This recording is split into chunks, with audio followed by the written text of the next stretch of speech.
Hey guys, in this week's episode, we're going to talk about ideas for small bathroom. Number 1, embrace the vertical space. The key to getting the most out of your small bath is to embrace vertical space. Adding open shelving is a great way to improve storage, and a few baskets or decorative boxes are great for storing extra necessities too. 2. Optical illusion. Instead of installing your subway tile horizontally, install them vertically.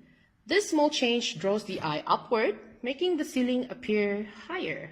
Number 3, add-on storage. Are you missing a medicine cabinet, or you just need a place to store all of your bathroom amenities? Consider adding a cabinet above the toilet or on any free wall for the perfect accessory to contain and conceal. A-Star Furnishing makes gorgeous aluminum vanity cabinet. By the way, check this out. I told you, girl! Stunning, right? Want to get your very own aluminum vanity cabinet?